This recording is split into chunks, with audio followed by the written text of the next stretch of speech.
ये कहानी है एक बाप बेटे की जो स्कूटर पर कहीं पर जा रहे होते हैं। तभी जो बाप होता है उसकी नजर पड़ती है रोड के साइड में कुछ लड़कों के ऊपर जो कि कीचड़ में कुछ ढूंढ रहे होते हैं। तो अपना स्कूटर वहां पर रोकते हैं और जाकर के उनसे पूछते हैं कि बेटे क्या ढूंढ रहे हो यहाँ पर। तो उनमें से एक बोलता है कि आपको दिख नहीं रहा है कि ये सामने सोने का फल है, हम उसको पाने की कोशिश कर रहे हैं। उसकी ये बात सुनते ही पिता का ध्यान जाता है उस सोने की फल की तरफ जो चमक रहा होता है। फिर उनके माइंड में कुछ इमेजिनेशंस बनने लग जाती हैं कि काश ये जो फल है ये मेरे बेटे के पास में आ जाए तो ना सिर्फ उसकी बल्कि मेरी भी जिंदगी बदल जाएगी। तो बिना सोचे समझे अपने बेटे को धक्का मार देते हैं उस कीचड़ में और बोलते हैं कि तुझे किसी भी कीमत पर वो फल लेकर के आना है। लेकिन बेटे को वो फल नहीं चाहिए होता है, उसके अपने कुछ और ही सपने होते हैं। वो बहुत कोशिश करता है अपने पिता को ये समझाने की कि मेरी खुशी इस फल में नहीं है, मेरी खुशी कहीं और है, मेरे सपने कुछ और है।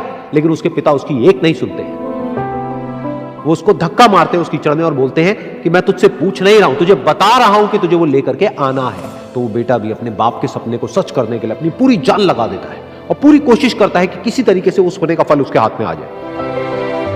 लेकिन जैसे जैसे वो हाथ पैर मारता है उस फल को पकड़ने के लिए वो और नीचे धंसने लग जाता है और फिर जाकर के उसको समझ आता है कि ये कीचड़ नहीं है, ये दलदल है।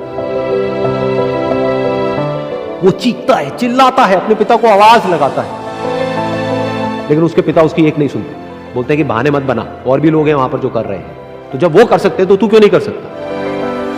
तो एक बार वो फिर से कोशिश करता है और अपनी पूरी जान लगा देता है, लेकिन उसके बाद भी उसके हाथ में कुछ नहीं आता है और वो धीरे धीरे नीचे धंसता चला जाता है और मर जाता है।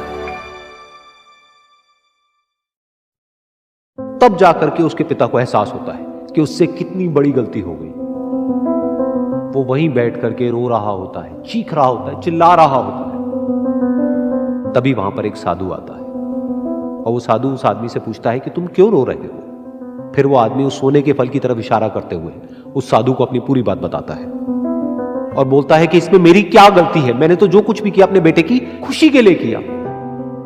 तो वो साधु उस फल को ध्यान से देखता है और उस आदमी को कहता है जिस सोने के फल की वजह से तुमने अपने बेटे को गवा दिया, कम से कम एक बार ध्यान से उसकी तरफ देखा तो होता कि वहां पर कोई फल है भी या नहीं।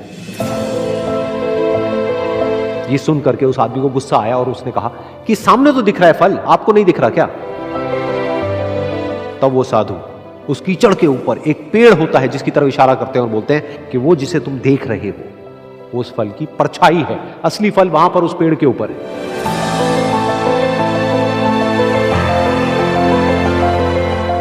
फिर वो साधु उस आदमी को बोला कि अपने बेटे को जबरदस्ती धक्का देने की बजाय और उसको बताने की बजाय कि तेरी खुशी किसमें है, अगर तुमने उससे पूछा होता कि बेटा तू बता तू क्या करना चाहता है और तेरी खुशी किसमें है, तो ना सिर्फ तुम्हारा बेटा जिंदा होता बल्कि हो सकता है कि उसके हाथ में वो असली सोने का फल भी होता।